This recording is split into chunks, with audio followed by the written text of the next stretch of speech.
Alliance Française. For those who have been here before, this is an institution that we have been so readily welcomed by the French Embassy, who have set up an institution here in supporting the arts and literature. If you look around, this is a library that is that provides for French books and also other African writers. So any day of the week, when you feel like reading something or you know people will be interested, Wambie Karibu Sana. This is an open space, and facilities usually have so many activities for learners. They learn French, they learn salsa, they learn how to play the piano. So many activities, especially now this time when the kids are home. So tell them to come by and visit this place. Also, welcome to Mystery Publishers. They are the publisher that have published this book. We are a Pan-African publisher, self-publishing house. We take you through the entire publishing process from beginning to end, right? So anytime you're free to talk to us, just in case you also feel inspired by this event, yeah, to write something. Everybody has a story, yes? So in case you feel you want to leave something, you want to impart some sort of knowledge, please talk to us. We will guide you through the process. Otherwise, karibuni sana, feel at home. Let the event begin.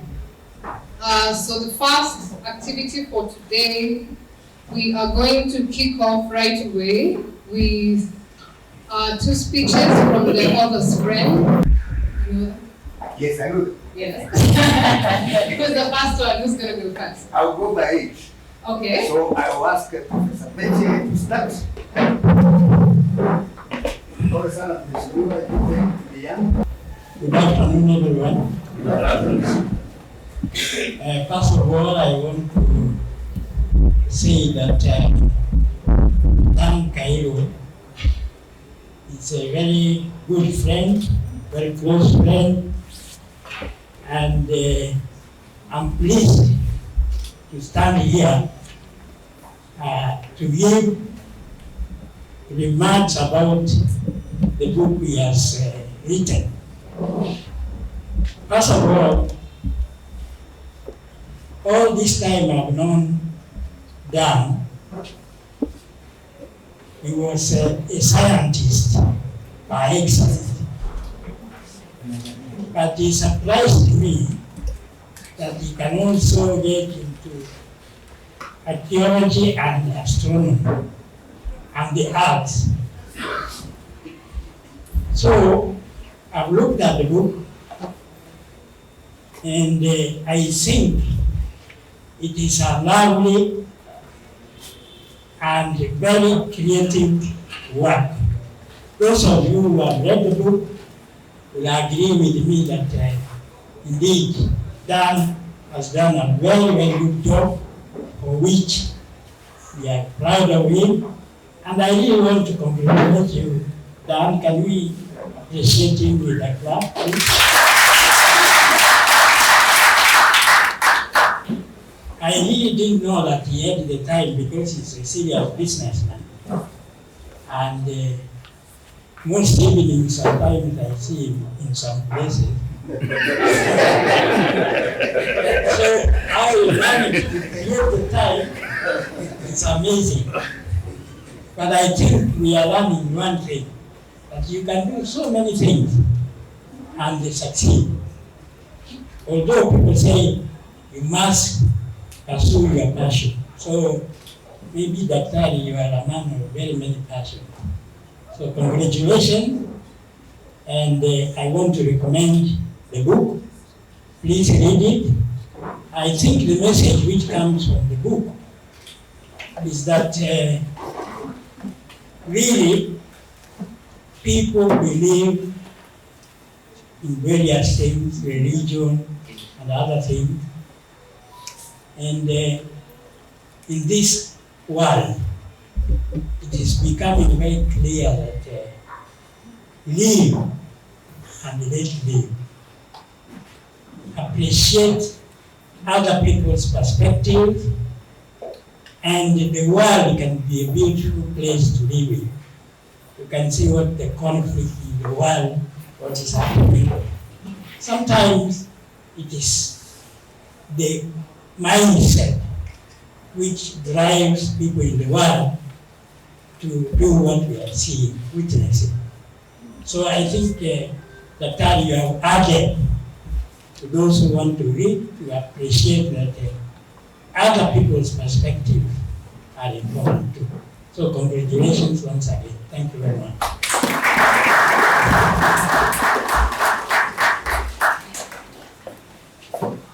Next friend is Mheshimiwa Juguna. He's my MP. Politician, if I don't give him a chance to say a word.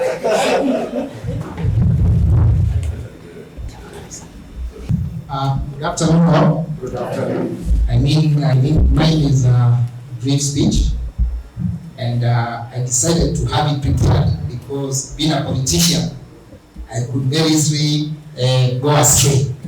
So I have prepared a small speech and allow me to go through it. Guest of honor, Sir, Honorable Justice Bernard Eboso, distinguished guests here in present, fellow book enthusiasts, ladies and gentlemen. Honorable David Juguna, Member of Parliament of Kairo constituency in Kairo County, have the utmost pleasure and special honor of standing before you today during this auspicious and momentous occasion. The launch of our masterpiece work of fiction, SIBILOI, the Genesis of Humanity. Today, we gather to celebrate not just the publication of a book, but the accumulation of countless hours of hard work, creativity, and dedication. Dr. Kairu Kiaraho, the author of this great book, is a physician with special and unique authorship acumen in archaeology and anthropology. He has poured his heart and soul into the pages you will hold in your hands, never to wish to put down once you start reading. This book is a testament to the passion, talent, and relentless pursuit of storytelling that challenges the Kenyan reading culture and appreciation of our rich history. It is a creation that has the power to transport us to different worlds, inspire us, challenge our beliefs, and open our minds to new frontiers. SIBILOI is not merely a collection of words, but a gateway to imagination. It weaves a tapestry of emotions, characters, and narratives that will resonate with readers of all backgrounds as it astutely addresses key tenets like terrorism, fundamentalism, and science, and the pride not only of Africans, but specifically of Kenyans with roots spreading from Turkana, the cradle of humanity. In today's fast-paced world, where distractions are bitter, Dr. Kairu Kiaraho has managed to craft a story that holds our attention, make us reflect, and perhaps even change the way we perceive the world. This is the true magic of literature, and it is what we celebrate today. I have all the pleasure to acknowledge the hard work and dedication of the entire publishing team, the editors, their designers, and all those who contributed to the production of this great, nice read. Without their expertise and commitment, we will not be here today.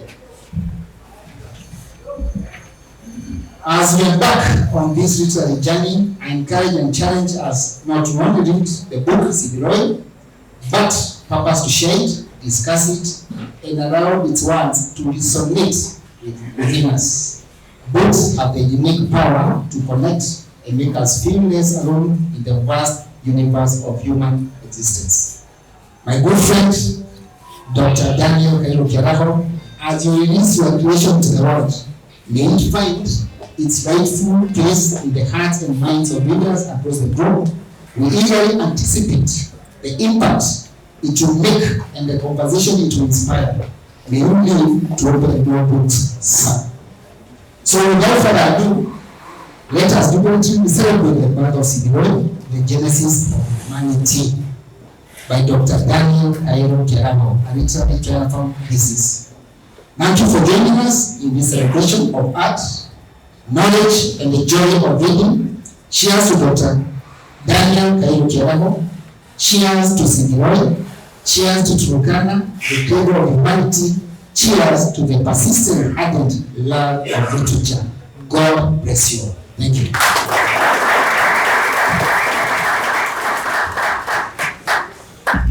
Indeed, cheers, cheers, cheers. More claps for those who have been. It is not a small feat to begin to have an idea, to write it down, and to go on until you have a book launch. It is not a small achievement. So we are very proud of you. It is also a very lonely journey being a writer. You write it alone, but now to be here, surrounded by friends, here to celebrate. It is a great momentous day. Next, I will invite the wonderful CEO for Mystery Publishers to speak a few words and then lead us through the official unveiling of the book.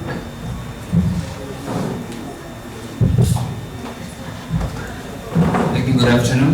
Good afternoon. Good afternoon once again. Good afternoon. I'd like to thank you for finding time from your busy schedules over the weekend to come and support Dr. Kiaraho. We have walked a long journey of about 1 year working on this book, and we are happy to see that you have come to witness the unveiling of the book today.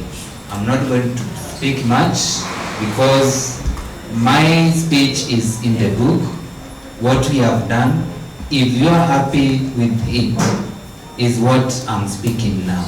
So I'm not going to speak a lot. We are just going to invite the author to come forward. We unveiled the book here. Everyone has purchased the book or you are intending to purchase. It is not yet launched, even if you have started to read. So we are going to unveil it. We show to the audience what you have come to witness, and then we proceed with the panel discussion moderated by Joh Sibi Okumu. The author, please come forward. What we are going to do is just round up the banner up to the top.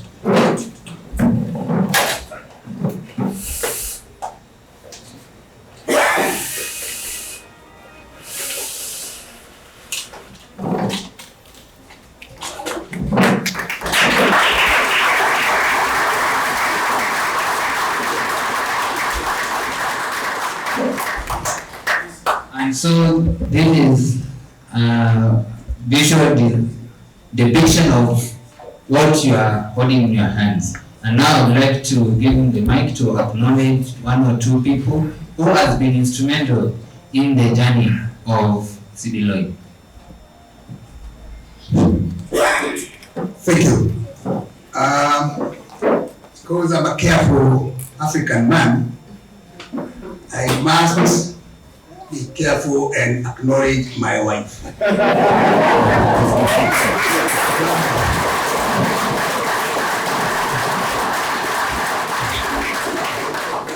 So this lady has suffered a lot because I wake up in the morning when she's asleep and I start reading and I start writing and say, put off that light. So pole sana, this is what I was working on. The other one is I must appreciate my pastor who is here with us today, Daniel Jero, pastor. Because I know, although he didn't know that I was writing a book, he prays for me. In this world, you need prayers.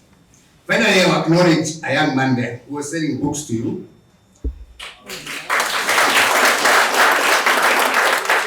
He's called Kimari.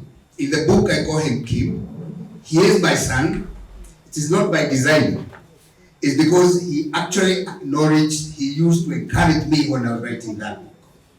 He's an author himself, so I was encouraging him. I didn't know the encourager now will become the encouraged. And he did something else. He stole my name. If you read that book, my name is not Kairo. My name is Kairo. But he published his before me, and it's in Amazon. So to avoid confusion, I have to change my name. So be very careful. These young people can even steal your name. So there he is. Now, with that, I think I'll have the honor of introducing the guest of honor, the main speaker. That is Honorable Justice Eboso Bernard, who is a friend of mine. Bernard.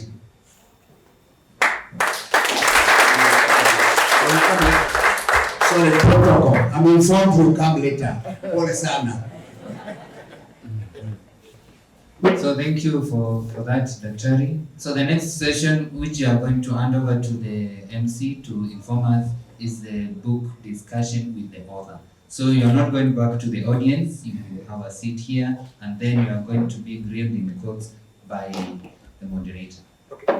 So as the writer sits, the next stage is having a panel discussion with the writer first, to listen to what he has to say about the book, to listen to the idea that he had when he was penning the book, to find out what his inspiration was.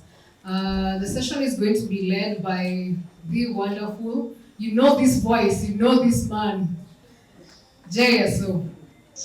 So karibu sana. Prepare your questions, listen keenly to the session. In case you have any questions, we will have them after that. But karibu sana. Enjoy.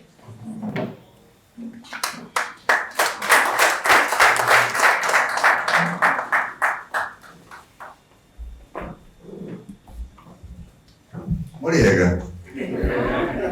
That's my mother tongue. It's a great pleasure to be here. Whatever other hats I might wear or be accused of wearing, I also happen to be a writer. I write poetry, I write prose, and I write fiction. And that is a great love of mine. So this is a great celebration that kuna wafuasi wetu. So the very first thing to do is to, again, can't do enough of it, to a huge round of applause for Dan for achieving.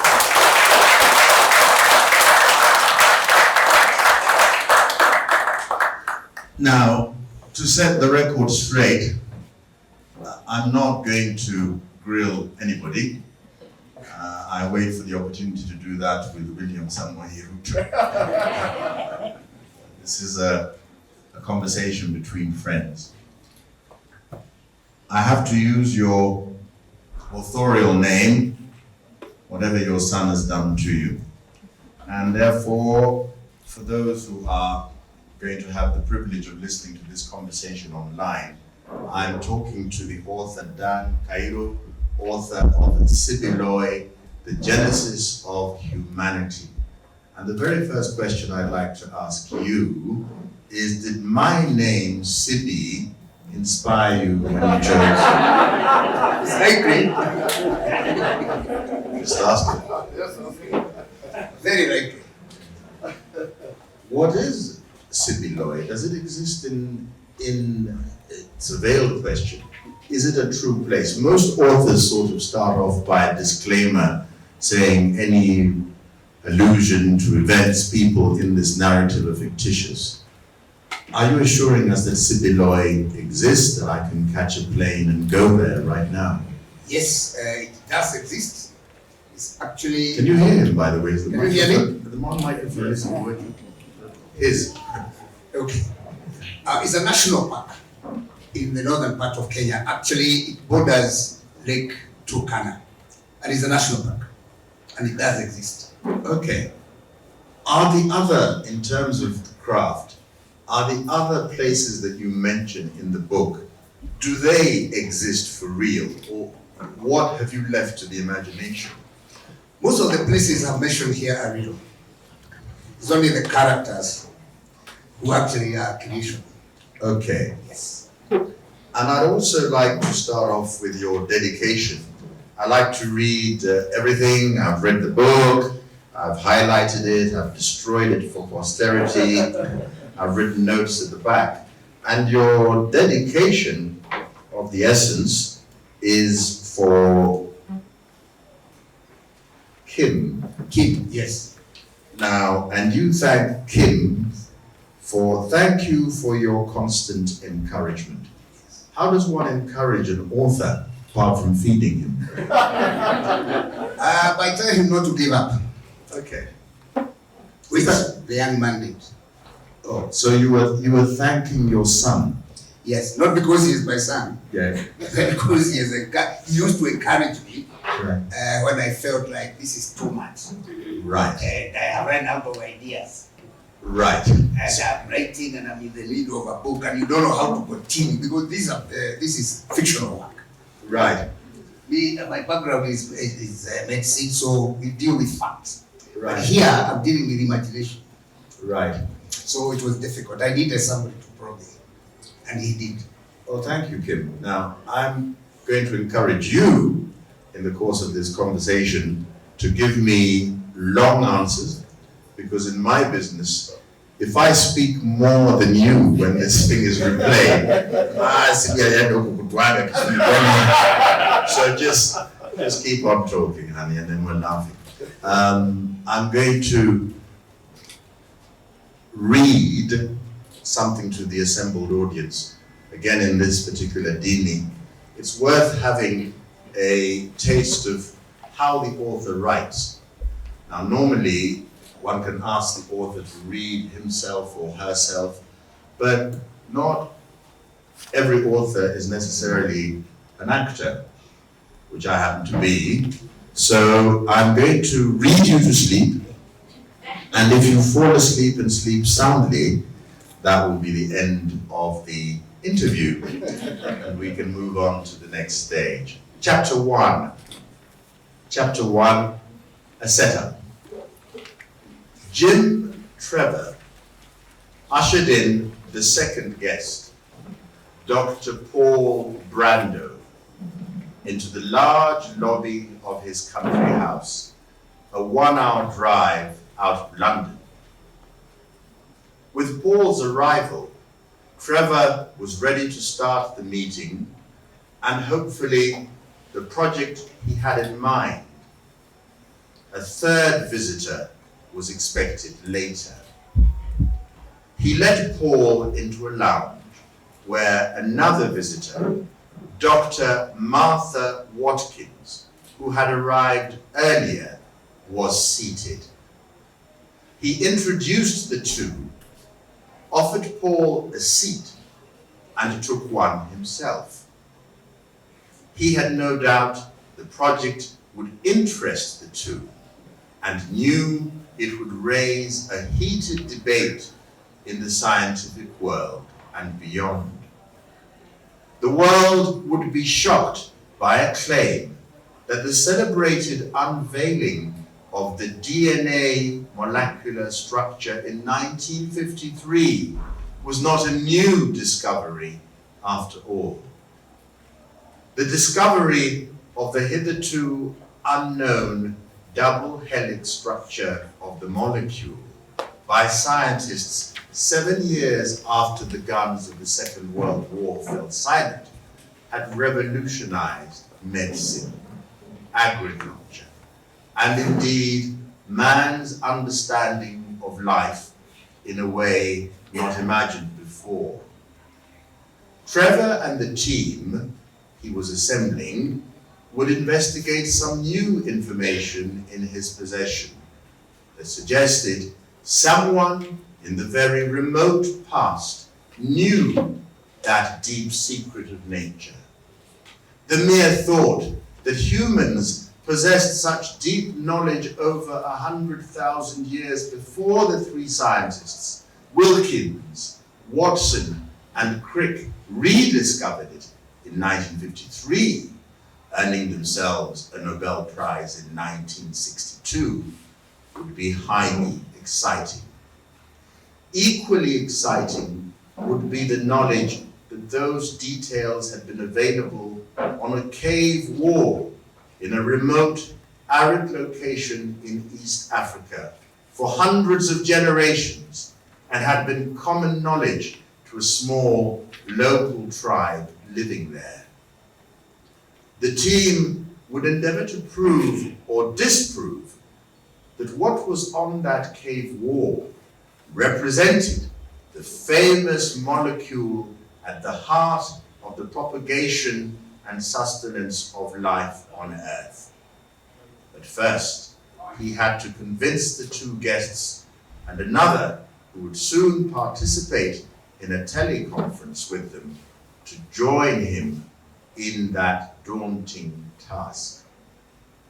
Wananchi, have I got the job of reading the audio book or no?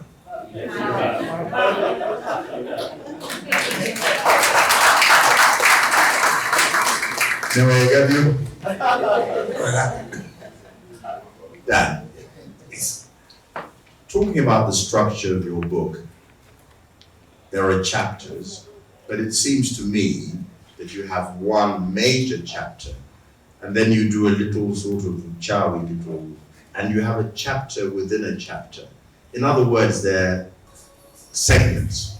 And when we have the panel after this and we have an expert on film, I'm going to ask for his response to that structure. What led you to adopt a structure like that for the telling of your story? Well, I knew and I hoped to interest a very diverse audience. So I wanted to keep the interest on.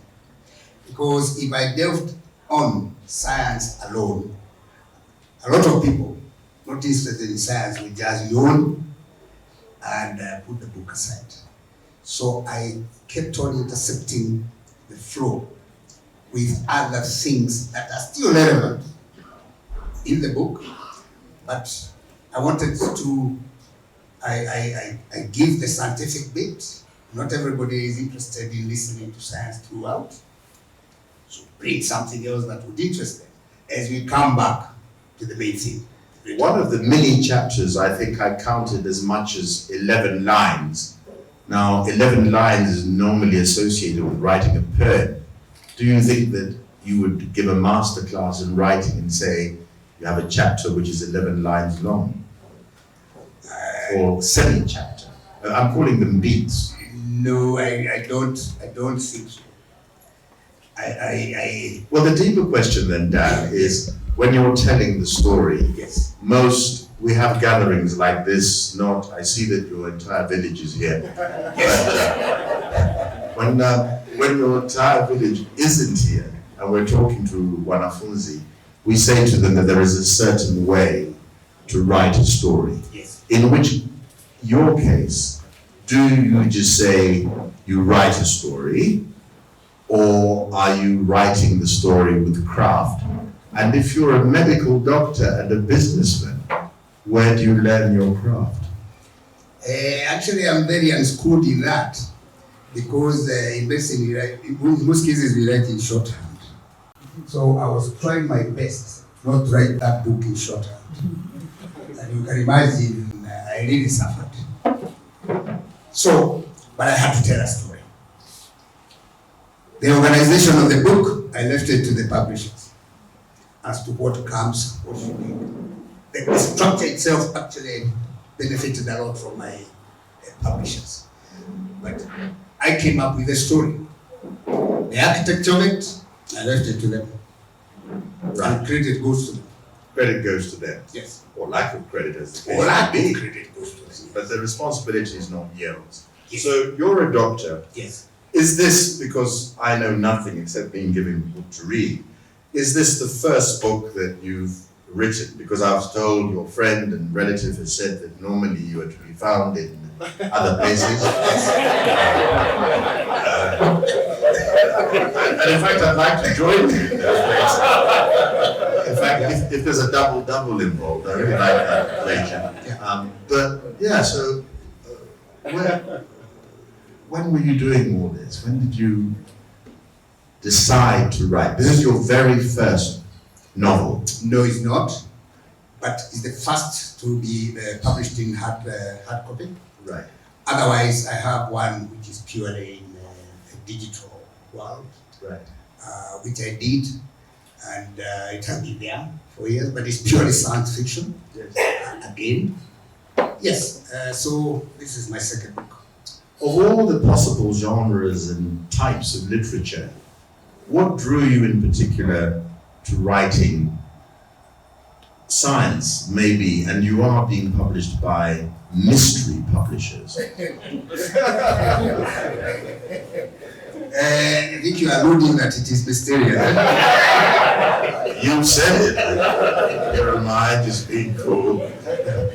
Coming to the question, my background is purely in science. Right. And I think we people in science are very poorly represented when it comes to literature. So basically what exists and is known as written in science is only a preserve of a very small club. We talk to ourselves. If I wrote about medicine, it will only be read by doctors. Right. I don't think the doctors were interested in that particular line of whatever. So we talk to ourselves.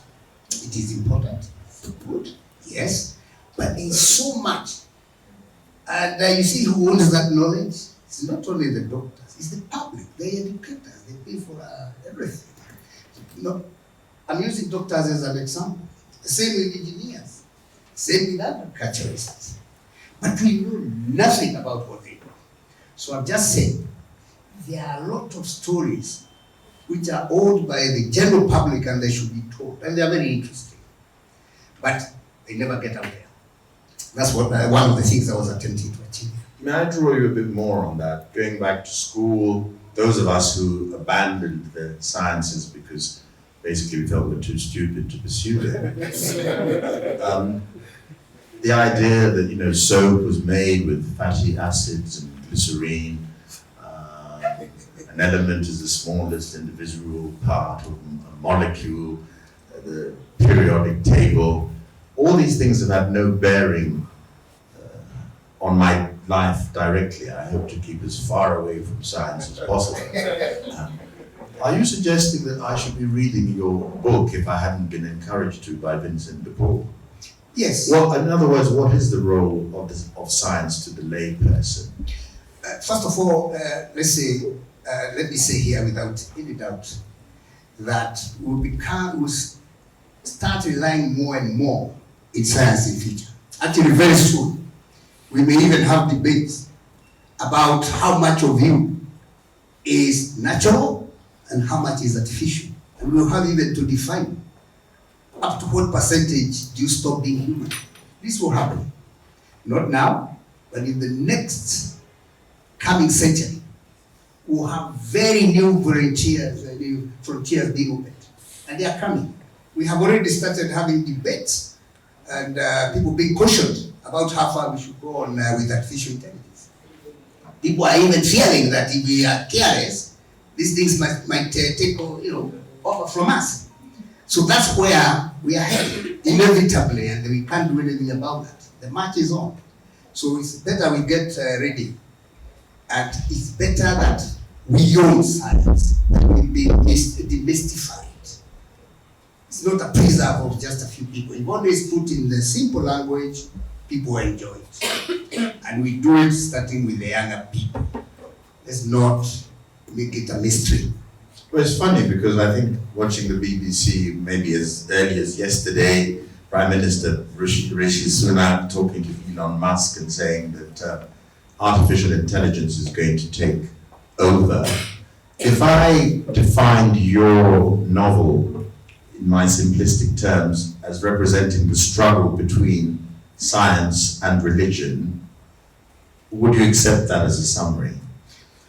I don't think, it's a struggle at the moment, but to me... In your novel, in SIBILOI, is that, without telling everybody who hasn't read it until the end, giving away the plot, talking riddles,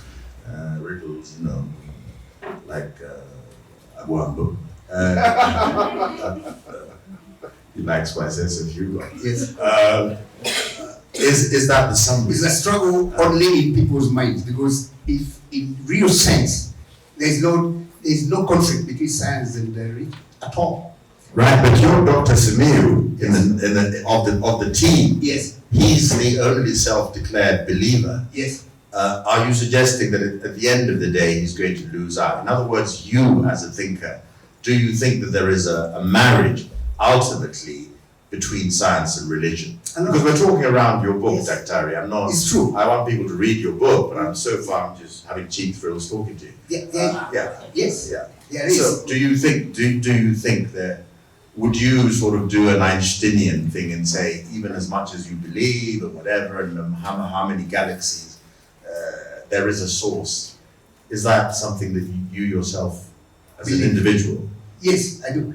I do believe that. So do elaborate on that. What leads you to think that? Because all that we see around us could not just have happened on its own. Right. I think it's too simplistic for people to say that things just happened. Right. As to the details of how they happened, we may not have the full knowledge. Right. And then, at the moment, nobody can claim to have the full knowledge of what has happened in the past. Nobody. No, first wengine. Yes. So I do believe that yes, there was a creator somewhere. Right. Right? Okay. Yes. I think again that in your story, Yes. you pit two, correct me if I'm wrong, you pit two major religious faiths sort of in tandem and against the other and in collaboration. Yes. Namely, Islam versus Christianity. Yes. And in terms of plot structure, that is the conflict. They're the baddies. Yes. So the scientists are trying to find out what they're trying to find out, and the baddies are trying to. Aren't you working against your own thesis that religion counts? No. According to me, that is. Actually, if in my book, when I look at these two religions, Right. the mainstream, they have no argument. It is the fundamentalists, the extremists in either side, Right. who are creating all these so-called conflicts. Because they believe what they have is right, must be right, and anybody thinking anything contrary to that is wrong. And that's one of the reasons we have a lot of conflicts around the globe. But the mainstream of Christianity and actually Islam, and other religions, including the Hinduism and all they talk about is the human spirit and how we should advance and take care of the people and everything. It is the extremists on either side who are causing all these conflicts. Right. Shoot. And I read. If you're right that this represents the Sirius stars and that one of them, as you say, exploded 120 million years ago, then I would assume that such an explosion destroyed life, if there was any, on the star and anywhere near it. That's right. Then don't you think 120 million years is too short a time for life to have re-established itself there and developed to a level it could travel across the cosmos, as our friends here and the Dogons claim those they call gods did? It's true life could not survive near such a star, so the space travelers could only have come from elsewhere and colonized or used the Sirius star system as a transit point. It's important, though, to remember that life existed billions of years before such travelers appeared. They were not its originators on this planet and could only have interfered with it. Deep dive into science, but I would say that the lay person is hard pressed to just pick up this as an airport lounge. Couldn't you have explained more to the layman than you did? Because you're expecting that we know what I don't know. Yeah, I think I stand accused and I'm guilty if I didn't simplify it. Yes. It's only that I don't know how. Right. Because what I say there Yes. is the simplest way of putting it. Right. So you better acknowledge that I tried. You tried. You You tried very hard, sir. I tried very hard to simplify a very complex thing. Right. And I put it that so that he's readable. Right. Dr. Dan, now whenever you do this for the Martians or whatever, you always have to repeat so that when they're listening, Dan Kairo, so yes. that's the author I'm talking to. I would like you to, this is a launch of a book, and I'd like, we've given some flavor of what you're on about, so to speak. I want to end this particular segment by talking about the writer's craft. What is it that, so I'll ask you some sort of Mickey Mouse questions. Do you think that everyone is a writer? We all book in us, that's his word. Yes. I think everybody has a story. Yes. They only lack the courage to tell it. And maybe the time. Okay, what story do you think others ought to read? I've got a story, but do I want to foist it upon everybody in this room? Do they deserve to read my story once I've written it? Oh, I would highly request them to read my story. And I'll read theirs when they write it. Right, so we go back to the inspiration of the thing. We've made it clear, all your chums have said that you've always been a man who reads and a man who has a desire to write. I'm going to ask you, is there some kind of pattern that attaches to your craft? Would all of us now set our clocks to 3 o'clock in the morning? Rings, there's Dan Kairo heading off to the study. What do you do? You just set some time and keep to it. And you will achieve what you want. Okay, so in quick succession, Yes. how long did it take you to write this book? This one, I was lucky. No, should I use the word lucky? I was not lucky. Because during COVID time, towards the end of the year, we had a lot of time in our hands which we didn't know what to do with. We could travel, we could do anything, we could even go to work. You just sitting there watching the sun start there. You could go to that other place. And I could go to that other place. So what do you do with yourself? Right? So that's when I wrote this book. Okay. Actually, it took longer to edit and re-edit it than to write it. The story was very quick and easy to craft, but how to, took longer to polish it. Right. So that's a bad example because at that time, all of us had a lot of time. We had been forced by the epidemic. They don't know to do anything, just sit at home. So I know right now it will require more discipline. Our educational system seems to encourage the idea that a child of a certain age ought to be exposed to a vocabulary range of a certain parameter. So if you go to any of the presses, they will say, year 7, this is recommended reading, and the vocabulary is prescribed.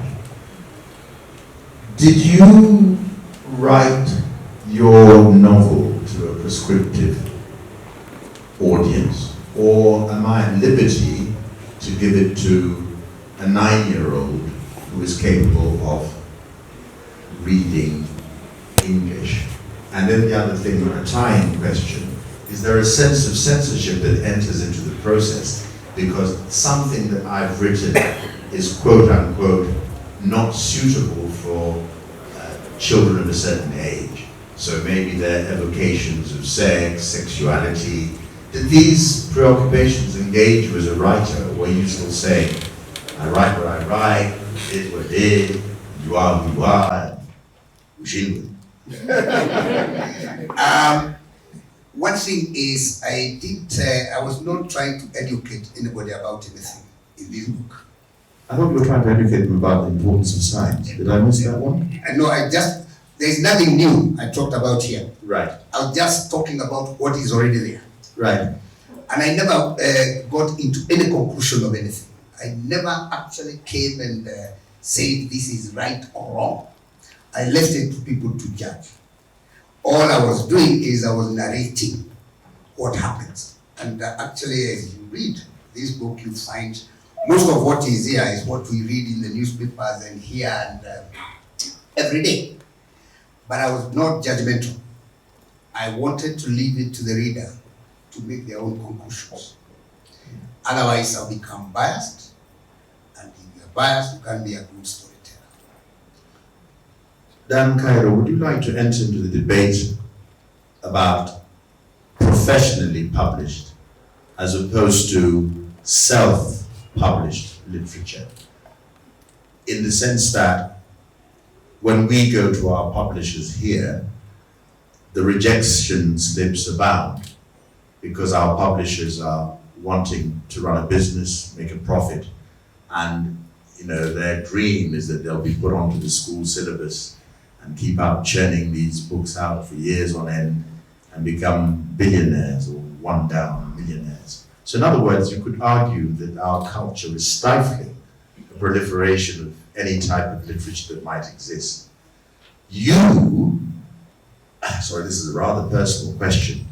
Did you go to mystery publishers as the factory rejects who agreed to publish your book when the mainstream publishers could not? I think it's a debate that's with us. So I'm not just saying that to be nasty. I am nasty in my spare time. But,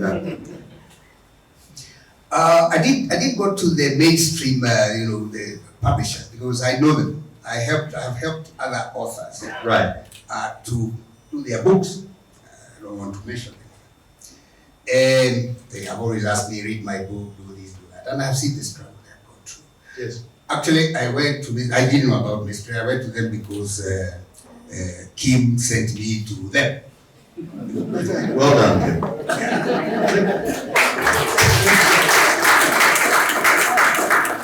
When I went there, I was very happy to find people who are ready to take my story and guide me through. Right. As to what I think about the mainstream publishers who are very difficult to penetrate, I understand they're in business. Right.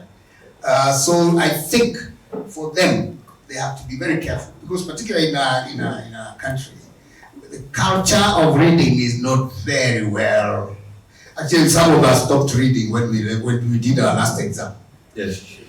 And so we don't have that culture. So these people have no choice than to think more about the business side. Right. Otherwise, they will never break even. Right. So I do understand. I do understand them, and that is tragic for us because we have so many stories out there which we can tell and people would like to hear, but then we will tell it. But isn't the catch-22 that for the self-publisher, you're actually paying yourself for your book to be published? Whereas the professional publisher is an arbiter of quality control, studied editing, and therefore that by definition, something coming out of that stable is going to be superior in terms of literature. Do you see, the loaded question is, do you see your output as inferior literature? Yes, I fully agree they have a role to play, but they should not be the gatekeepers of knowledge. Right. Right? I know.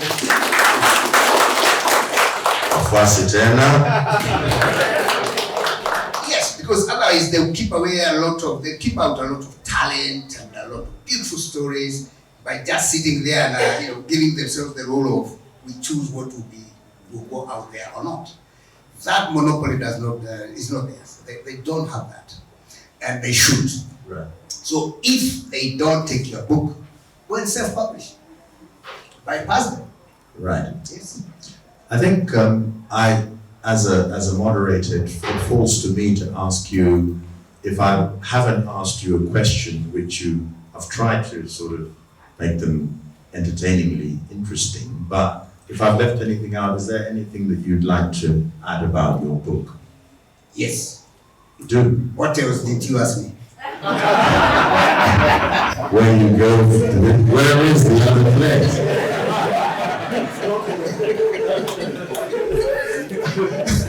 Otherwise, if you have asked me everything, where is the other place? Perhaps we could go there still afterwards. I'm dying for a drink. get a lot of stories out there. The other place could be church, actually. It's true. Anyway, in the spirit of the culture here is that perhaps we have time on our hands. I think we have maybe as many as 10 minutes on our, and I'd like to, you're in a bit of a fix because you may not have read the book, but is there a question, Tony, Professor, my fellow literati, which I haven't asked, which you might deal with in this segment? So we'll give it, Tony, you know how nasty I am. The question is a question, it ends with an elevated thing, it's very short, and the shorter the question, the shorter the answers, but I'm going to give you 10 minutes. The secret. Your name, please. Yes, I'm Tony Mochano. I'm a journalist and a novelist and a few other things. I also like to be brief so that you keep liking me. I'm going to just comment directly. Is it? Yeah, I'm going to comment directly on that thing about self-publishing and versus the professional one, because I've written 12 books, and most of them are with mainstream publishers, but that does not preclude the fact your book is very good. I reviewed it in today's Saturday. Don't preempt what you're going to say when you come on to the next panel. Please don't. I always have a lot of things in my head, so it's not like I run out of thoughts. But I'm just saying I reviewed the book and it's very good. The danger is when you've got an inferior sort of writer who perhaps has got some deep pockets and then goes through the self-publishing path or the paid path. Then you have a danger because then it becomes a mere vanity project that people like us will trash at some point. You know, we will say your ego may be big, but your talent is small. In this case, this is a very good book. I already did talk about it in today's paper. It's a very good book. And also, even I feel better. I'm glad that people like Vincent de Paul have opened up other venues, because even with, like, I think I've got like 7 or 8 books, maybe 6, 7. I've lost track. But what happens is, John, you know this, Sid, you do know this.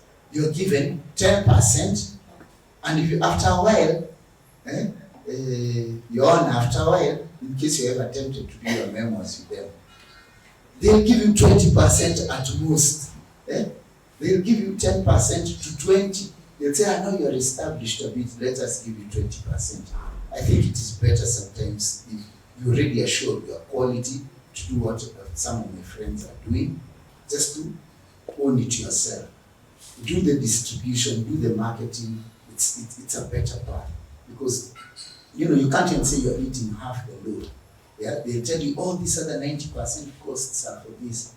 So you've got these 6 books bringing between 10 and 20%. So you have nothing to be, you should not even embarrassed about. You have everything to be proud of. A very good, solid book. Thank you. Thank you. Questions? Questions? If there are any. There's a question from the lady. Hello, my name is Mary. There seems to be a lot of talent where this is coming from. What I want to ask is one question. Because there seems to be a lot of talent without COVID coming again, do you see yourself writing another book? A very good question. There is a seclusion. I think there is, because I'm heading to retirement. So I have more time in my hands, and yes, why not? Any other hands springing up? Sir, if you would. This is actually the most important part of such gatherings for me. The questions of the people who've spent the time to come are far more important than mine. Thank you. I'm an independent, my name is Hassan. Yes. I'm an independent activist, conservation, environment and peace. This literature is out of my scope. But as you see, whenever there's book launch, Hassan tries his best to be there. So my question, simple, straight to the point. In regard to writing of sci-fi novels, books, and fiction stories, what are really authors and you, the author, trying to convince to the readers to go into those timings which are going to come, or the past, or it should happen, or we should concentrate on sci-fi imaginations and fiction stories, or we probe into such affairs to investigate where the reality lies. That's all. Yes, a good comment. Because most of what I've talked about here, although it's fiction, the science and the facts behind it is not fiction, it's real. When you look up at night and look at those stars, those are other worlds. They're out there. Whether we write about them or what they are there. And we should be challenged to know more about what is happening there. That is up there. What about in us? There are very many stories within us. It's only that we don't dig deep. Right? Today, science is trying its own best to unveil what ails us, how we function. Those are stories. If they are told in a simple language, everybody will have to know. Right?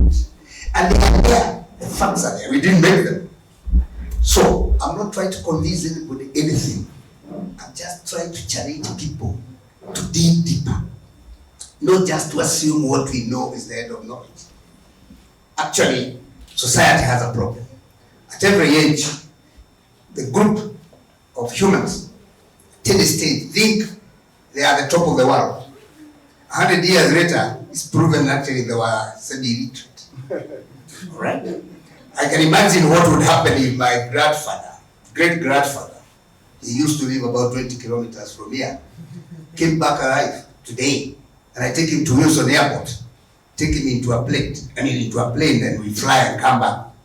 The stories he'll tell you are funny. He will say he was taken by a bird, there was a god inside, who was the pilot, and then the bird came and vomited him. He'll tell you that. And even that's what the Wazungus did when they came here. They came here, they gave us medicine, they did this, they did that. They look like magicians, and we almost believed them. Until we realized they were just liars.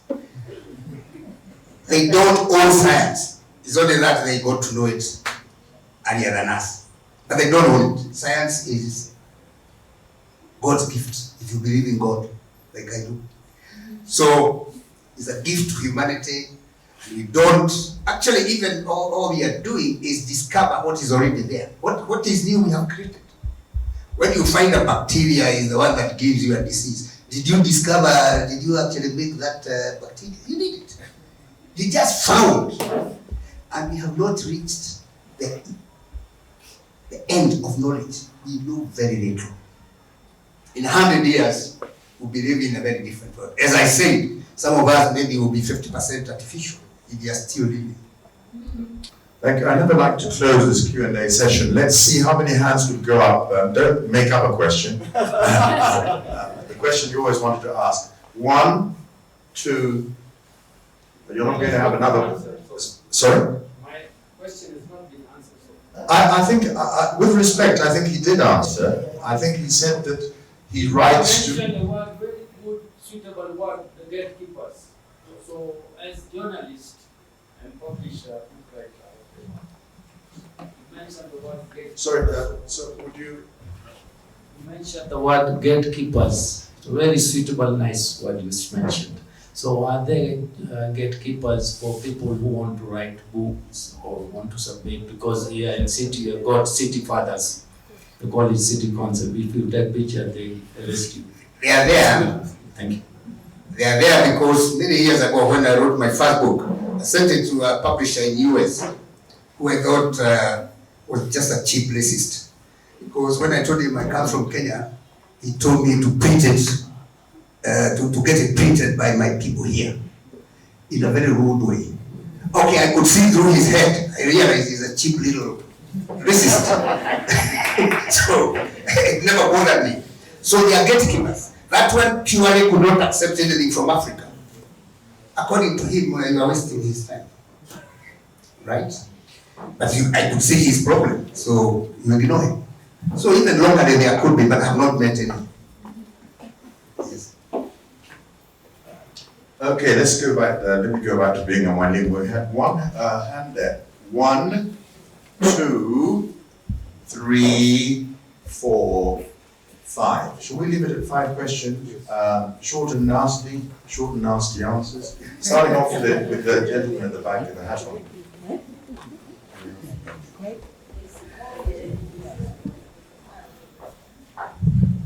My name is Ishuri Muthera. I'm a scientist by profession, and mine is actually not a question, but to commend Dr. Kiaraho because of demystifying storytelling, because we've always believed that storytelling is a piece of the artist.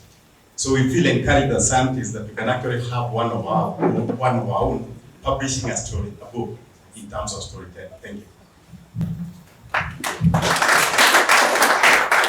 Thank you. That's congratulations. Question number 2. We're going to end up with 5. Number 2 will come from whom? Number 2, Joki. You said short and nasty. Yes, do. I'm an avid explorer of my own country and also a writer. I'm very curious. Did you actually make a trip to North Kenya? Did you go to SIBILOI? And sorry, I'm struggling. She's from Rwanda. I'm struggling with my speaking up. Excuse me. Yeah, that's it. Okay, short and nasty. I did it. I used Google.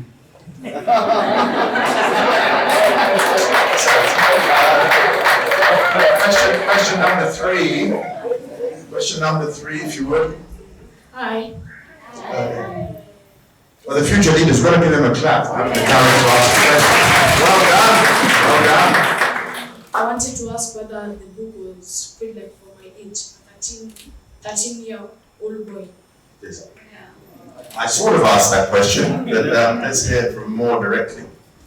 Should you read your book? Yes. Yes, read my book. There are no things in it which you shouldn't read about. No reference to alcohol. We go to the same church, so I'll make sure he reads my book. Question number 4 it should be. Where's question number 5 coming from? Who's the last one? Yes, this gentleman. Okay, question number 4. Okay, congratulations for the book. It's so inspirational. But my question is, I heard you mention the Osiris star system and the Dogon tribe. So I'm just wondering where you got that from, or learned about that, because I find that so fascinating as well. Google. It's because, first of all, it is true. The Dogons are there, they exist, they have that folk story about their where they came from and about their life and their past, and it's there and it's available in literature. It's a claim, and they are there. But they know so much about that star system that you wonder where they got the knowledge from.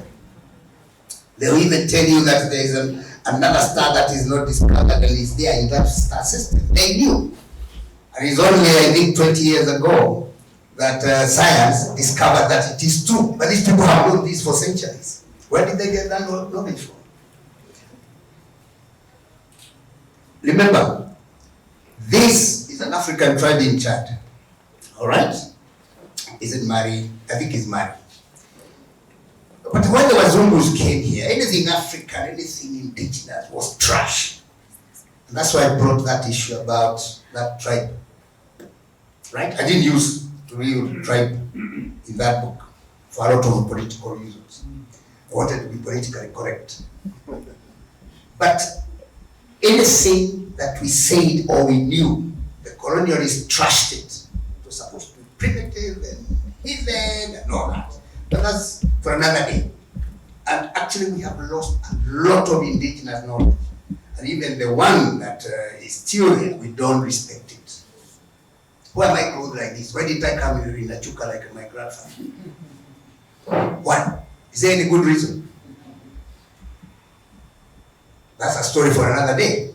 So we are trying also to reclaim our past and be proud of it, our culture. That's one of the things in this book. Thank you. One final question without fear of contradiction. Thank you very much. My name is David Yatimu. I'm from Atlanta and a good friend of Dr. Kiaraho here. First, I'm very impressed that you use your time very well, despite the many criticisms you made. So these are very good products. Now, the setting of this book is in northern Kenya, place of very many mysteries. Maybe there could be something that you're not telling us. Because we know very well recently we had a lot of oil reserves were told, and then all of a sudden they disappeared. Then we're told there's a lot of water reserves that have been used for many years. Nothing's been told. Maybe it could be part of the mystery of also maybe we need more books that tell us more about the oil, the water. And since you're using this mystery publishers,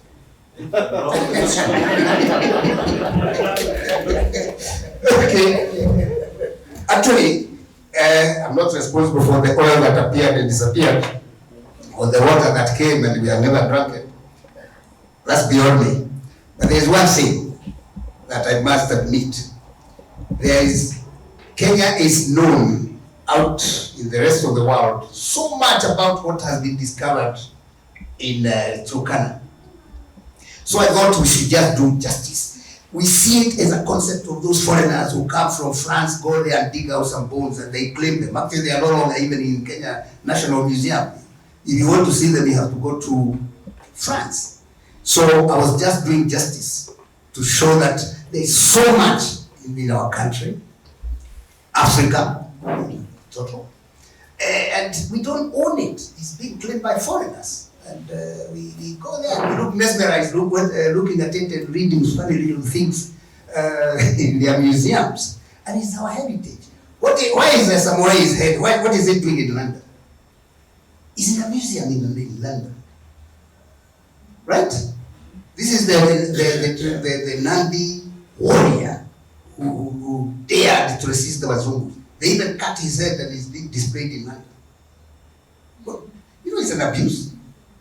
To me, it's an abuse. And so many other facts. So it's only that we couldn't put all that in one book.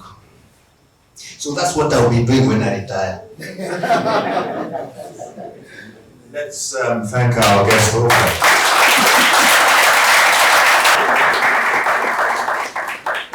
Ladies and gentlemen, I'm sure that you're all dying for him to sign your book if you have one. And that will be at the end of our day, so be patient. And I am going to use the powers vested on me, in me, to get rid of it. That's the so I disappear. And to wave my magic wand and bring on Mr. Tony Machama, Dr. Shikuku, and Professor Bakari.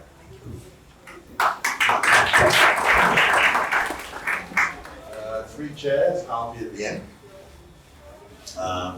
Three chairs for wherever you wish. You're all equal, just for now.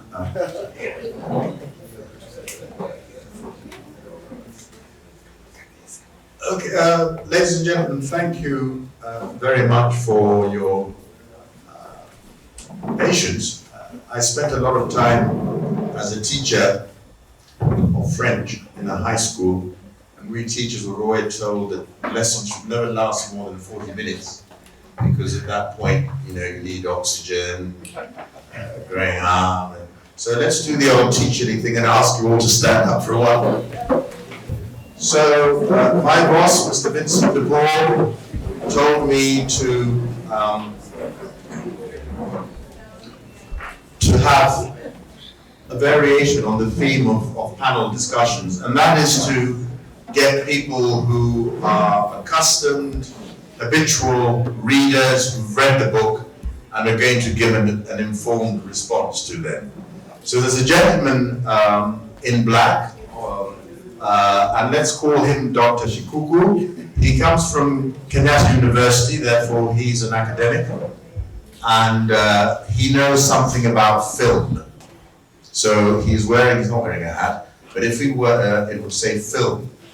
Next to him, you've heard him introduce himself before, is a kindred spirit, a fellow writer of prodigious output over the years, award-winning, and in fact, one of his books has been selected to be a set book for year 7s in our new curriculum. And so I know all these gentlemen before. Professor here is a buddy of mine, and he has the distinction, the two of us, I think, have the distinction of having the largest private libraries in the country. If you can beat Professor Guy in the number of books that you have in your home, I wish to come and see them. He is prodigiously read. He comes with the distinction of specializing in Kiswahili, but for me, he is a bona fide, real deal intellectual. He's taught outside his country, he's taught Yugoslavia, China, you know. So I thank you, Vincent de Paul, for drawing together such a distinguished panel. It's an honor for me to engage them.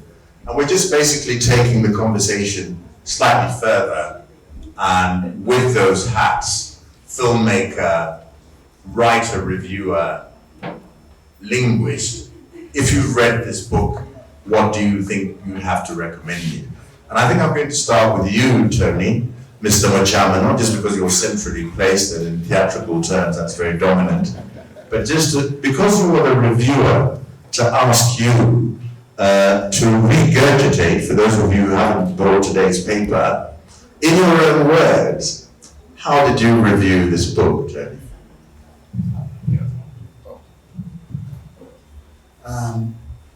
I reviewed it like I review every other book. I opened the first page and then I read until the last page. And it was a pleasure to do that because this book is crafted. I kept thinking it's like those DNA, the DNA talks about the elegance of our human, chromosomes, our double helixes. I'm talking like someone who did very well in science. I didn't. He's a lawyer, masquerading as a scientist. Yeah, but I do enjoy also those things of astronomy and other, theories, the God theories that are not the very simplistic sort of things that are placed before us of Adam and Eve. And the great thing about John, this, a book shouldn't feel forced. When you start to read it, if you keep turning the pages and you're not struggling, that's usually a good thing. And then it's an intelligent book, and it manages to give you both the science and the dialogue. You don't feel the author stopping to lecture you. Even within the serious system, you seriously feel that this is very well crafted. That balance of dialogue, action, authority that is there, very elegantly written. And at the end, I could see why, you're the medical doctor, you're the archaeologist, you're an amateur astronomist or something now, but you're also a really good storyteller. Yeah.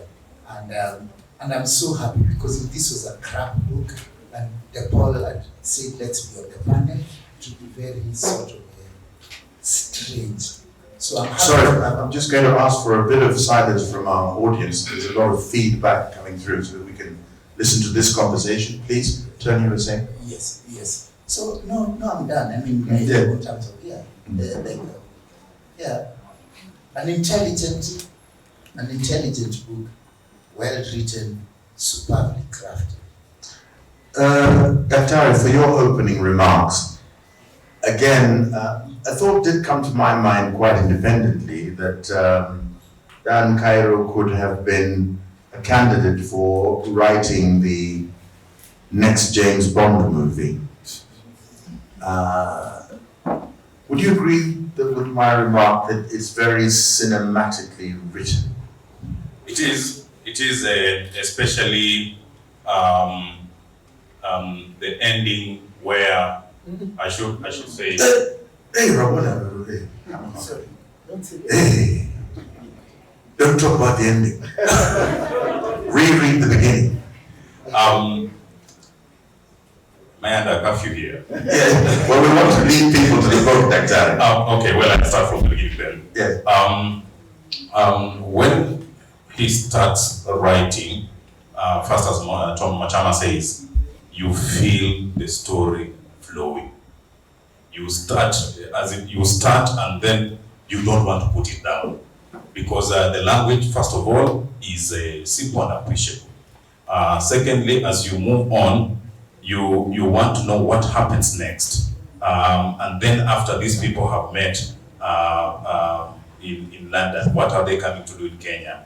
And so it flows easily like that. You appreciate the simplicity, but again, it's double, because you might, as you're reading, you find the language giving itself easily, but he starts complicating it as you move, especially as now you move from Nairobi northwards.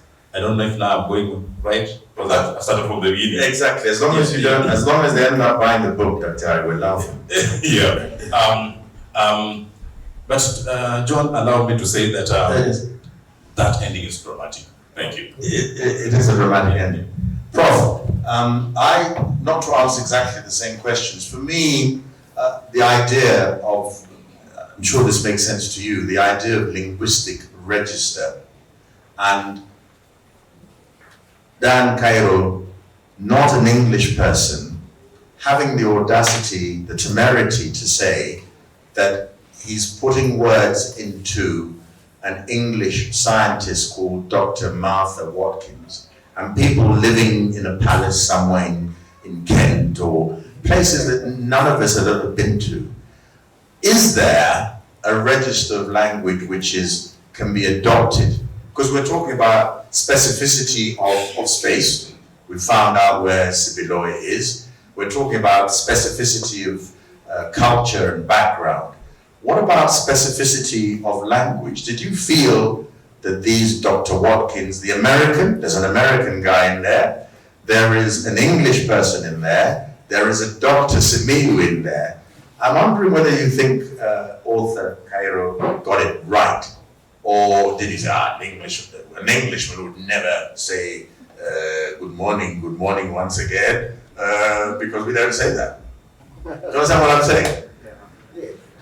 Specificity of linguistic register. What did you feel? How faithful was he in his characterization?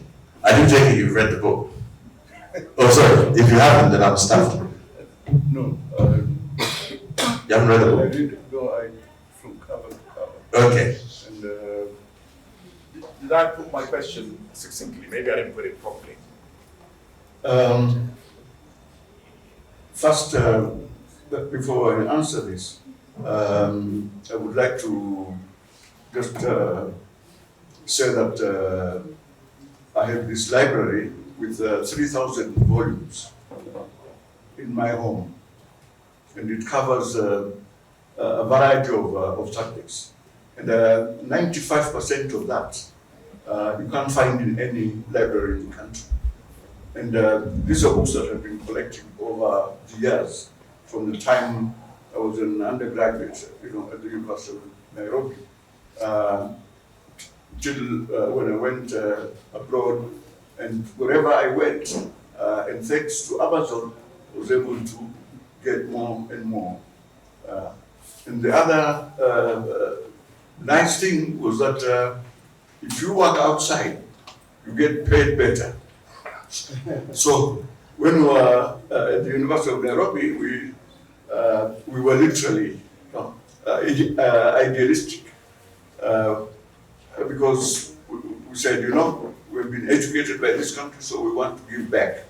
But while we were giving back, the politicians were having a ball of a time, enjoying themselves, with the resources. I mentioned these kinds of things very modestly because I want us to actually read. I do not believe that Kenyans or people in any other place don't have a reading culture. Anybody who is literate, who can read, has a reading culture. I think the problem is most people don't know what to read. But once their attention is drawn to possibilities of reading, then it completely changes their lives. For example, in the US, you have the New York Review of Books, and then you have, in Britain, you have London Review of Books, which review books that have just come out to draw the attention of the general public on the existence of these books. And I've been in situations where I have been able to get access to the text online, and then at the same time ordered my own physical copy so that I can keep it in my library. Sometimes I buy two, one for my students, because students might mishandle, these books. So when it comes to registers on language, I'm pretty familiar with language use in different places, and especially English, because a lot has been written on this. You saw, when you read a little bit of artificiality in his dialogue, or used cliches, put these cliches in the mouths of those characters. So I think he succeeded in getting the dialogue going. And unfortunately, and I think this is probably the biggest weakness of the book, is that there's too much dialogue. It's so low that the book should really have been half the length that it is. And it has something like, first of all, the writing is tiny. So this is 400-page book and beyond. So if you had double spacing, it would have been something like 800. So I'll be allowed to jump in as let's make this a bit exciting. I don't think even as an author, I think the biggest weakness was only Sinu should have been there more. But I don't think that you are even with your registry. Sorry, just as a writer, I'll interrupt to say, just as somebody who's written quite a number of books, not critiquing them, I don't think you can talk that the dialogue should have been less, because dialogue is primarily often what keeps a book moving, as described to being like a lecturer, and then just doing that, because dialogue keeps things moving. So I strongly disagree with that. Yeah, I'm not surprised, because you have done the review. It came out today, did you say? Yes, it's true. Yes. That's not a coincidence. You have an interest in this. You might have been coached, or tutored, Money has been born. Joy is to the other place. No, but gentlemen, let's bring it back. We're talking about, I think the only obligation we have to our listeners is the craft of what these people are doing. And they're the two D words. There is description and there is dialogue. And in between time, there's a cousin, there's the playwright who only has to deal with people exchanging dialogue. So I'm asking about Dan Kairo's book. We're trying to get your informed opinion. Is he good at description? Is he good at dialogue? At which one is he better? So from the filmmaker's point of view, was the dialogue fodder for a script that was ready to be made when this is made into a film, or you wanted more? And then we'll go back to you, Prof, to qualify. Because I don't really think we're here to argue with each other or to prove a point. We're talking that we're all wafuasi wa dini. Should the gospel according to St. Luke have been made longer? You know what I'm saying? When the young boy asked him if he can read this book, he said yes. Yes. And one of the selling points to a general reader of this text, I would say, is that dialogue. It allows a reader who would easily be put off by description to buy into it.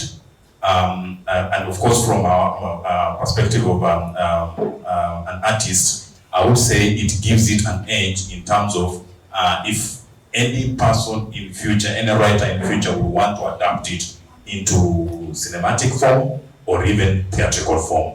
I feel that dialogue is sufficient in that regard. But of course, we also have different, as readers, we have different temperaments. And what I may find as endearing me to a text may not necessarily be the same that endears Tony to that text. For me, coming from the artistic perspective, I find that that balance very well placed between the stream of consciousness, the descriptions, and the dialogue. Thank you. So, Prof, let's put if you were the editor, because you were well served by your editor, Dan Kairo, if you were the editor of this text and you were writing a report, you know, the person who has the first read and says, you know, Heinemann, Simon and Schuster published, give him advance of $130,000, but as long as he or she does this, what would you recommend to have made the narrative better? Just going forward, I mean, what would you have recommended, because you've read it, in terms of structure? Subjective, this is a very subjective response, Prof. As I said, you know, the dialogue is okay. Right. Yeah. But I think it's the extent, you know, as I said, you know, it is overdone. Right. You know, it's so long. You know, so that's a contradiction in itself. At what point is the author to gauge and calibrate and say, I've overdone it? Just folks, if you think this conversation is going for too long, I'm going to keep it going for another 10 minutes and we'll stop. And then we can move on to the next stage. Is that okay for the, whatever? If you're bored, we can stop now. Naketi chini, nafikiria pombe. Nafikiria Coca-Cola. Yeah, so, Prof, give a critique of how things could be made better, because we as a culture, we sort of suffer from what I call the Oprah Winfrey complex. The mere fact that we've done something, say, this actor's written this book, it's awesome, it's a wonderful book, you gotta buy it, there's nothing wrong with this book, it's just awesome. Yeah, not everything is awesome. In what way, for you, is this book not awesome? Yeah. I think the subject that he tackles, and for example, in my own case, I felt that contrary to what he said, you know, that he was objective. It was totally subjective novel, and as a Muslim, you know, I thought it quite strange that he would focus on criticizing, you know, an entire Muslim community on the basis of actions of one or two people. Prof, sorry. So if we've read the same book, because let's go back. We're not talking about the defense of faith, you know, spirituality. in terms of telling a story, it seems to me that HGM, the others, and Paul Chapman, and his sort of, and he's calling himself the society, something dark, the society. That is not representative of, shall we call it, traditional Christianity. And the Muslims that are prepared in the story, from a storytelling perspective, they're just basically, you know, they provide what for authors, they provide the conflict. These guys are saying, off with his head, we're going to go there, find these people, and get rid of them. It doesn't mean that all of us are sitting here dreaming that we're going to go across the block as Christians. So I don't think that there was an innate, you took it too personally. Or is there the story that's going to be the story to tell all stories, Prof? I think, you know, there are certain things that I, you know, jotted down here.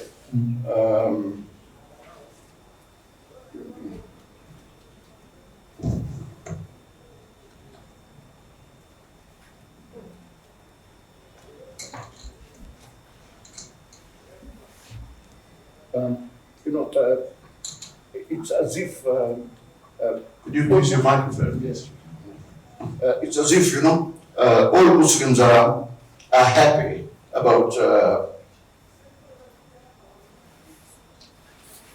what some Muslims had done. And there are Muslim critics of these problems, you know, this fundamentalism, even amongst Muslims.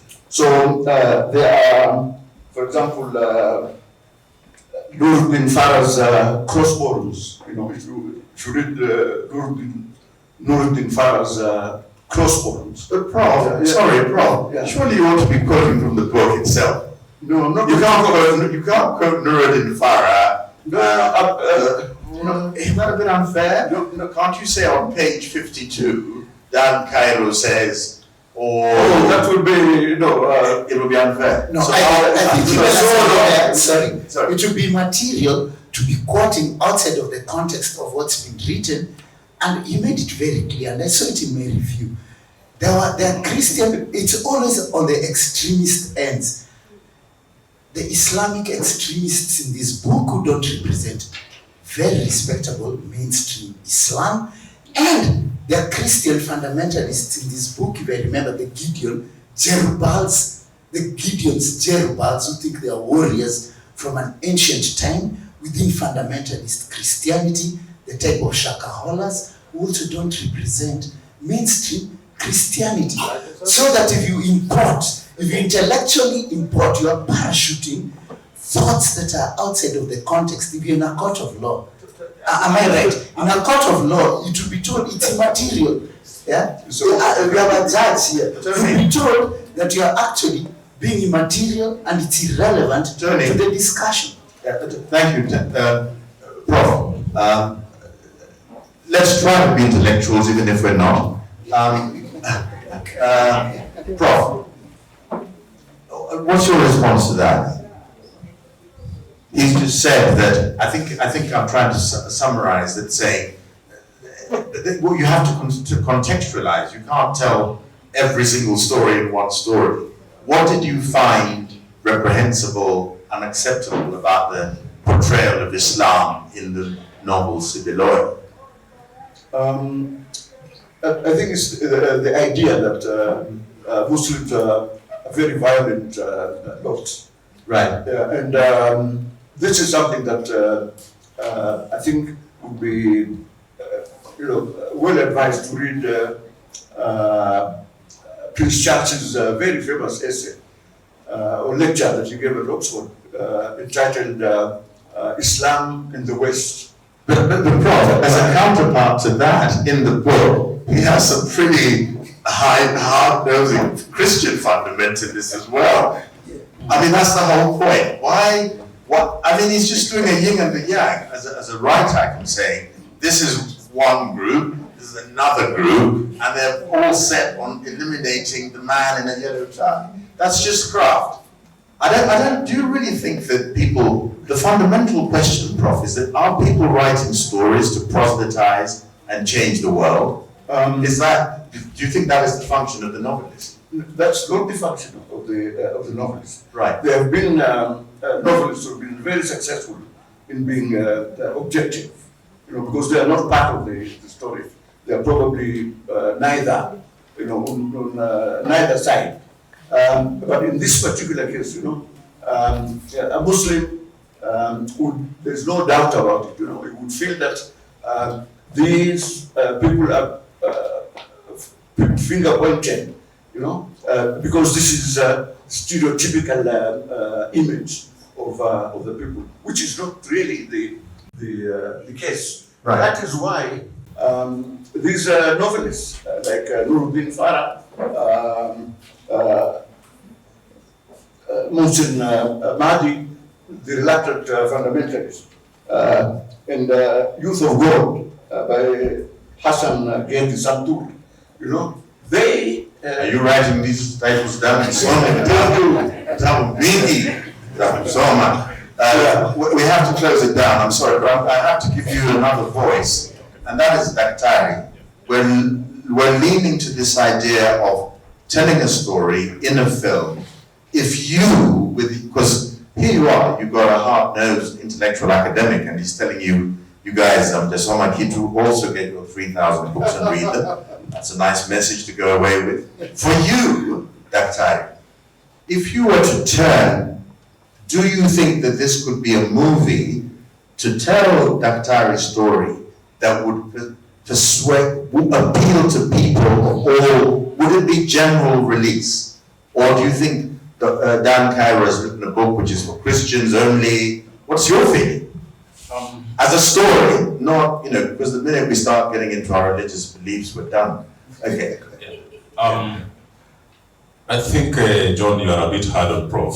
Yeah, I'm a lovely man. I'm fixed. I say, come Because if to a casual reader who would read this book and not deeply think about it, he will say Dan is a fundamentalist. He's trying to show or to situate Muslims in a certain light, and then on the other side, he would such a casual reader would say that Dan is also trying to put Christians in a certain light.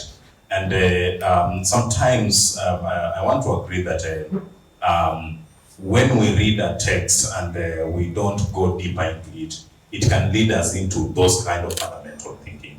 A lot of people read the Quran shallowly. A lot of people read the Bible shallowly, and take those messages, those shallow messages, to be the absolute truth, to the extent of using literal words.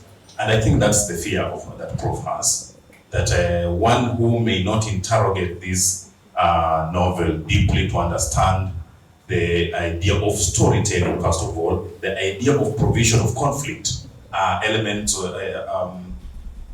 those obstacles on the road of the antagonist and the protagonist in achieving their objective, will actually take it literally and actually call for the banning of the book in that sense.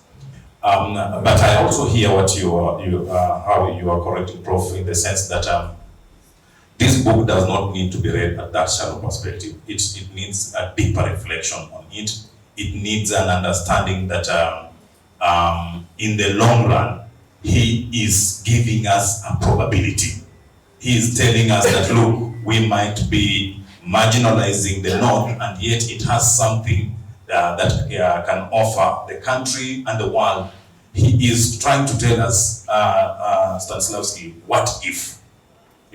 What if we just scratched the surface a little bit? What if we went deeper? Because it's a work of fiction. But as he said earlier on, there is facts in fiction.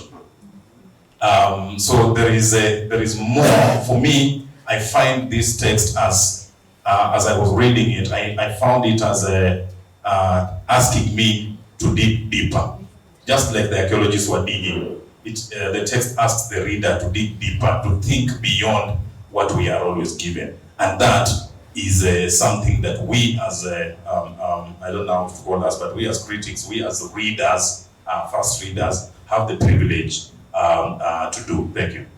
And we as creators, sorry, and very briefly, and we as creators, and Sibi Okumu is one of the great creators, this text also challenges, it's not about the Christians or the Muslims, it challenges us to think about our origins, yeah, beyond Adam and Eve and creation myth.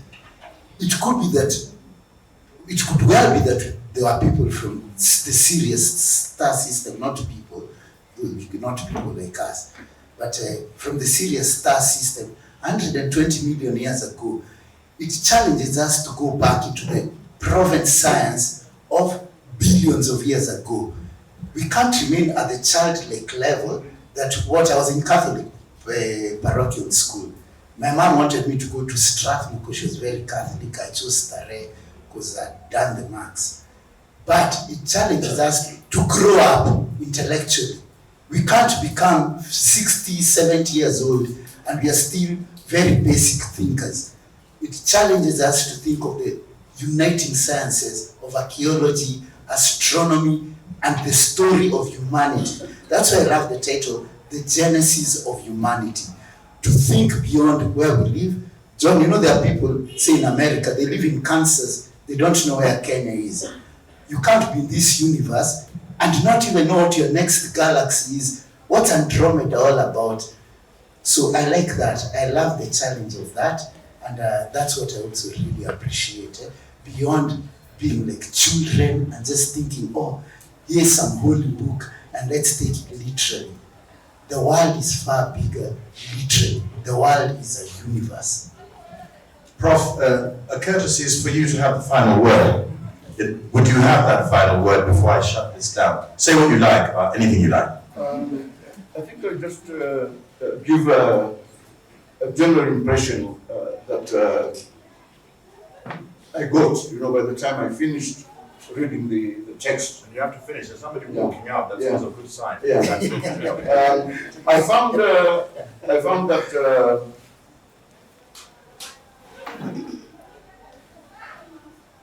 parts of the novel were tedious, indignant, and self-righteous. I think that sums up my attitude towards the novel. And among thinkers, we have to allow him to have that point of view. Thank you very much for listening to. This is a book that's going to encourage you to think and to have ideas of your own. And may I ask you to applaud my panel.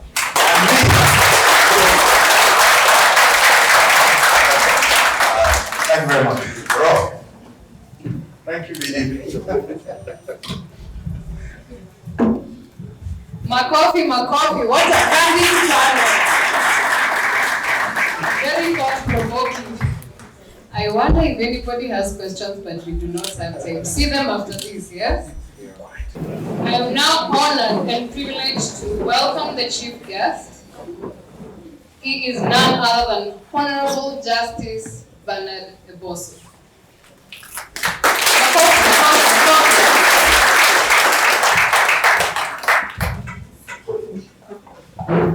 Thank you, MC.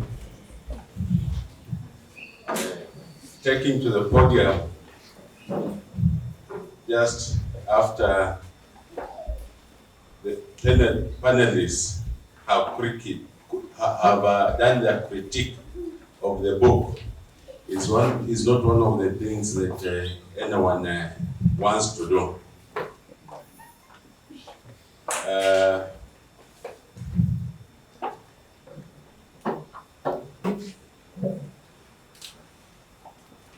I want to start by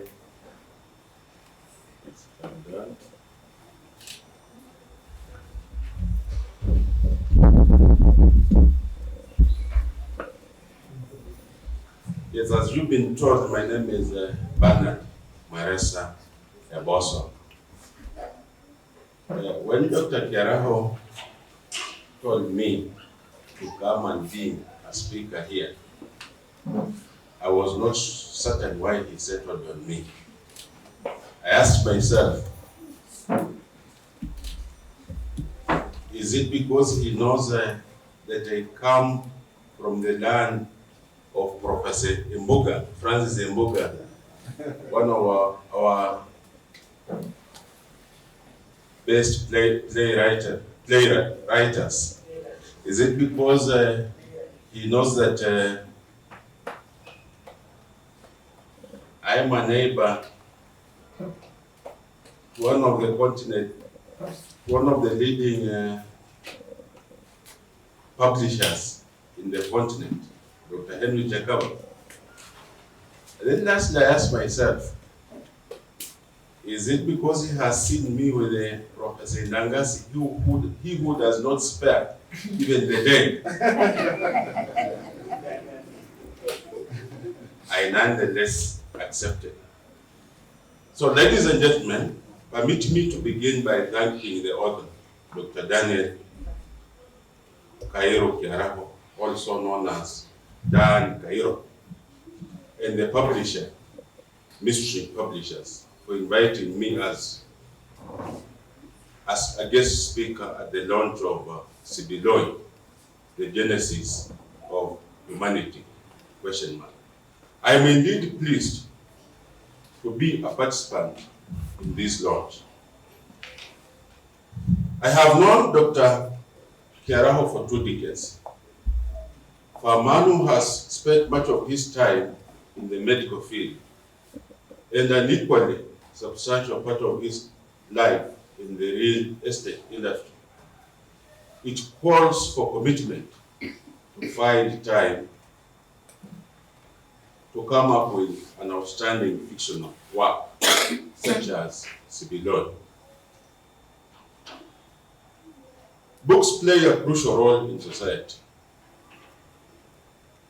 They not only educate and entertain us, but also challenge our thoughts and beliefs. They broaden our perspectives of life.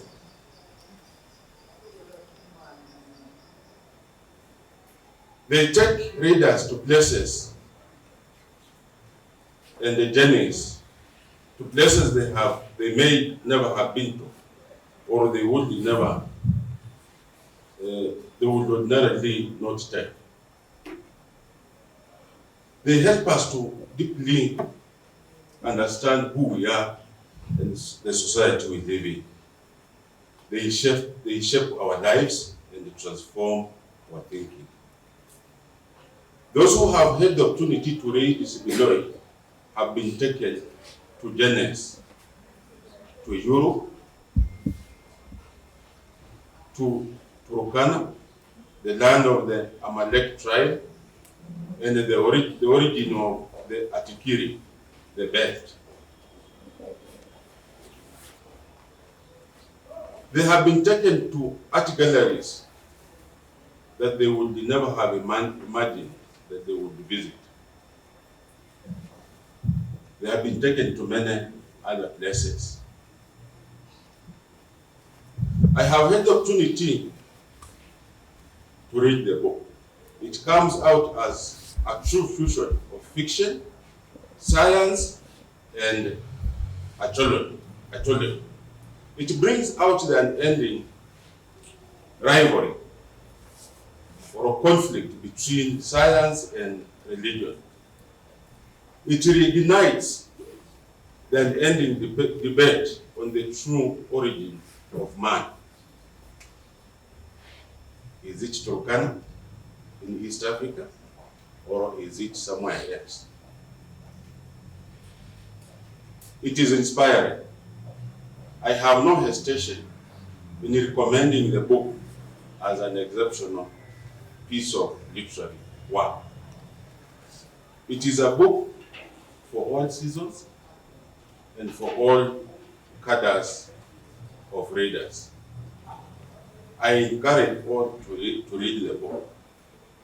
The young man who asked, I want to confirm to you that the book is good for your age and for people of all ages.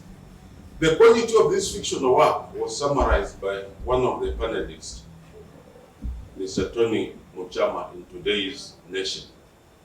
He described the work as an intelligently constructed novel, naturally woven, without deformities, and thrilling.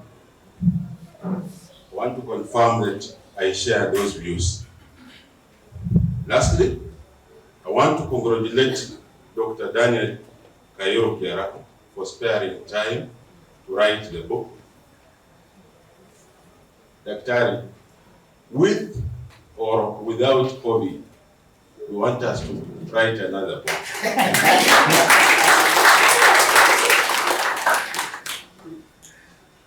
Mama, when he threatens to write another book, please allow him to write another book. Let me also thank the publishers, that is mystery publishers.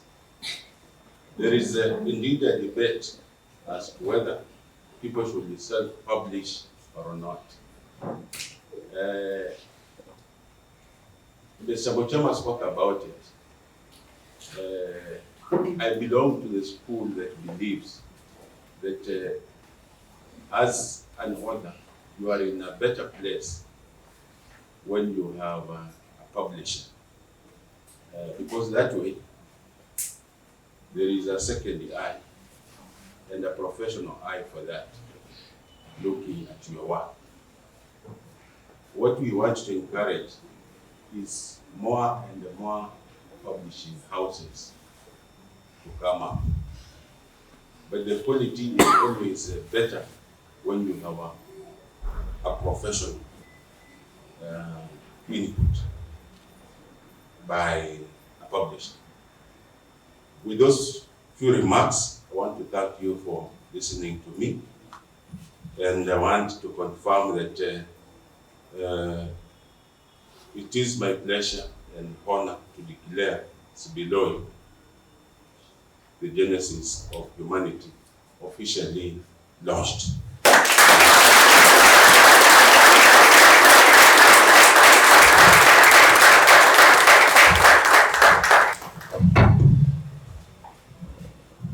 Thank you so much, Honorable. A better clap. Thank you so much for your cooperation thus far. Have you learned so much more about the book? Are you glad you came? Yes. So we are at the tail end of our event today. In fact, we are at the juncture for the vote of thanks. We will invite Dr. Maureen to give the vote of thanks. Good evening. So a lot has been said today, but it's my absolute pleasure and honor to stand before you and deliver this vote of thanks on behalf of one of my favorite people, our author, the man I so proudly call Dad. So for as long as I can remember, he's been a storyteller. Rather dramatic one. If you know, you know. So I'm so glad that he gets to share his tales and stories with not just us, but the entire world. So first and foremost, I would like to extend my gratitude to our chief guest, Justice Okumu, for gracing the occasion. We do not take for granted that you traveled all the way from Arusha to be here today. Asante.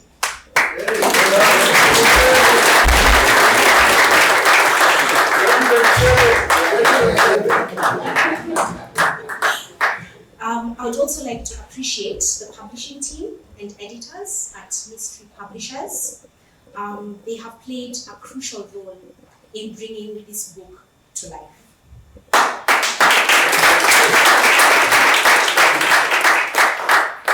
To our panelists, thank you for your very insightful yet varied contributions. I believe that you've challenged everyone here to open that copy that so many have bought, thank you, and read the tale for themselves. To our moderator, Mr. Joh Sibi Okumu, I believe I speak for everyone here when I say you have kept us engaged and intrigued this entire afternoon. Thank you. I also must acknowledge our hosts here at Alliance. Thank you for opening your doors to us.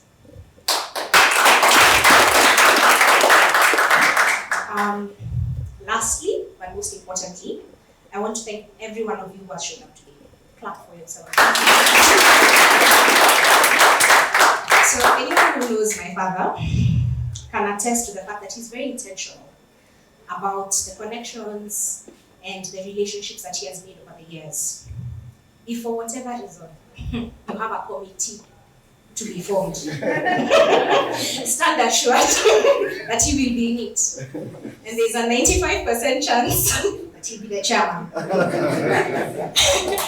So, to have you all here today, supporting him in the labor of love that is this book, is truly humbling. As I look around, I see people from different facets of his life, from family members, friends, neighbors, fellow parishioners, and business colleagues. Your presence and encouragement has made today such a success. Thank you. A special mention to my friends who have not only showed up, but showed out today. Thank you so much for coming. I hope that today's experience encourages a reading culture in each and every one of us. May we continue to support and celebrate the art that is literature. So for those of us who have purchased the book, please don't leave before our author signs your copy. And for those who haven't gotten an opportunity to get one, there's a stand right out there. We also have refreshments that are being served. So please make sure you get a cup of tea on your way out. Until the next launch, because I believe there'll be a third, fourth, and fifth book, I want to wish each and every one of you a safe journey and a delightful evening. Asante. So let's clap for Dr. Maureen. Maureen has kind of finalized all the appreciation and everything else. However, we have not acknowledged our host, Alliance Fonse. Let me say what I wanted to say by inviting the host to come and talk about themselves. They give us this place free of charge. You as an individual author, wherever you are, you can contact Alliance Fonse, they will give you this space free of charge, and you do whatever you want. And I'm not their ambassador, but they know what they do best. I'm going to invite him to tell us about Alliance. And before Dennis comes to the podium, I would like to appreciate greatly Joh Sibi Okumu. I did not imagine the panel discussion is going to be so heated. And you have done quite a good balancing act. And let's give a round of applause to Joh Sibi Okumu and each and every one of us to participate.